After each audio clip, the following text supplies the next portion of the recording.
Chapter 7, India's Cultural Roots, Exploring Society, India and Beyond for Class 6th, NCERT. Children, today we are going to explore a very important chapter titled India's Cultural Roots. Culture is like a big tree. It has many roots going deep into the ground, and from those roots grows a strong trunk, from which many branches spread out in different directions. In the same way, Indian culture has many roots that have nourished it over thousands of years. These roots include the Vedic traditions, schools of thought, Buddhism, Jainism, and also folk and tribal practices. From these roots, the culture of India has grown into a unique civilization, with art, music, science, literature, philosophy, and spirituality all forming its branches. Let us begin this journey step by step. First, we talk about the Vedas. The word Veda comes from the Sanskrit root Vid, which means knowledge. There are four Vedas: Rig Veda, Yajur Veda, Sama Veda, and Atharva Veda. These are the oldest texts of India, and among the oldest in the entire world. They were not written down, but memorized and recited orally by generations of rishis or sages for centuries. Even today, the system of chanting these hymns continues, and in 2008, UNESCO recognized Vedic chanting as a masterpiece of the oral and intangible heritage of humanity. The hymns of the Vedas are in the form of songs and prayers to gods like Indra, Agni, Varuna, Saraswati, and Ushas. The rishis and rishikas, both men and women, saw all these deities as different names of the same supreme truth. As one hymn says, Ekam Sat Vipra Bahudha Vadanti. That is, the truth is one, but the wise call it by many names.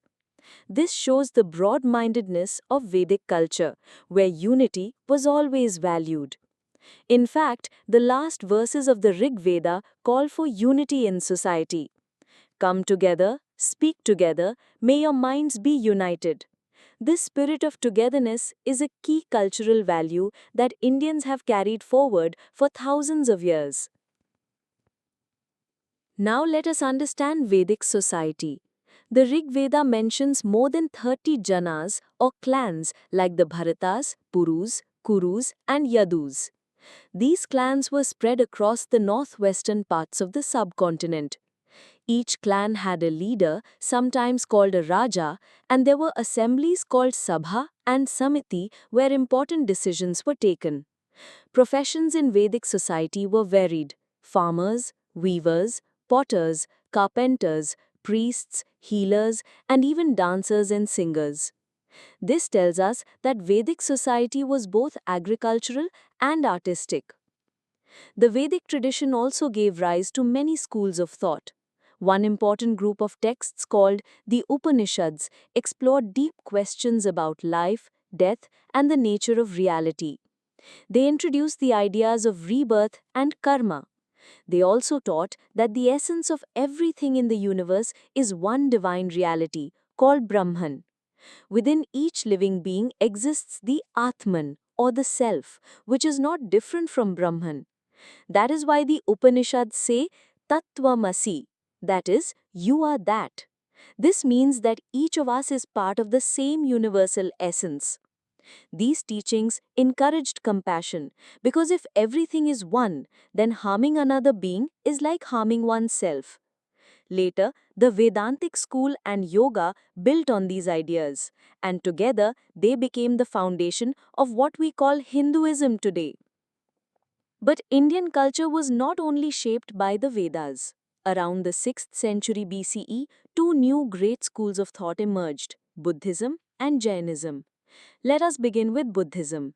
Siddhartha Gautama, born a prince in Lumbini, Nepal, left his palace after seeing suffering in the world: an old man, a sick man, and a dead body.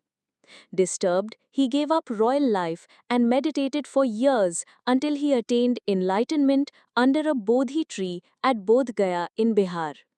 He became known as the Buddha, or the Enlightened One. His main teaching was that ignorance and attachment cause human suffering, and the way to overcome them is through inner discipline, compassion, and nonviolence, or ahimsa. He formed the Sangha, a community of monks and nuns who spread his message across India and Asia. His influence can still be seen in countries like Sri Lanka, Thailand, Japan, and Tibet. One of his sayings beautifully captures his teaching: conquering oneself is greater than conquering 1,000 men on the battlefield 1,000 times. At the same time, Jainism grew under the guidance of Vardhamana, who later came to be known as Mahavira, meaning great hero. Like the Buddha, Mahavira also renounced royal life and practiced strict ascetic discipline until he attained supreme knowledge.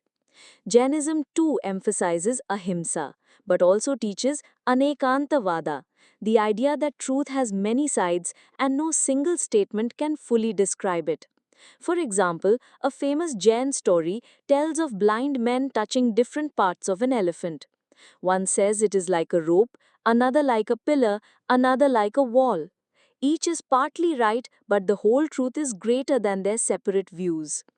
Another Jain principle is aparigraha, or non-possessiveness, which means living simply without being attached to material things. Together, these teachings shaped a culture of tolerance, peace, and respect for all living beings. Indian culture is not only about texts and philosophies, but also about folk and tribal traditions. These traditions are passed on orally through songs, dances, and festivals. Even today, India has over 700 tribal communities, each with its own customs and beliefs. Many tribal groups worship nature. Rivers, mountains, trees, animals, and even stones are seen as sacred. For example, the Toda tribals of the Nilgiris in Tamil Nadu consider mountain peaks as abodes of gods and goddesses and avoid pointing at them with their fingers out of respect. In Orissa, the deity Jagannath, now worshipped by millions, is believed to have originated from a tribal tradition. In northeastern India, tribal versions of the Ramayana and Mahabharata are still told in local styles, showing how folk traditions enrich the mainstream culture. Sociologists like Andre Beteiya observed that Hinduism and tribal religions have influenced each other for thousands of years, borrowing ideas and enriching each other. So, children, what do we learn from this chapter? We see that Indian culture is like a great banyan tree with deep roots. The Vedas provided spiritual knowledge. The Upanishads gave us profound philosophies. Buddhism and Jainism offered new paths of compassion and nonviolence. And folk and tribal traditions connected people with nature. All these together make up the cultural roots of India. They remind us that our civilization is built on diversity, tolerance, and the search for truth. And even today, when we sing prayers, celebrate festivals, or tell stories, we are carrying forward the wisdom of our ancestors.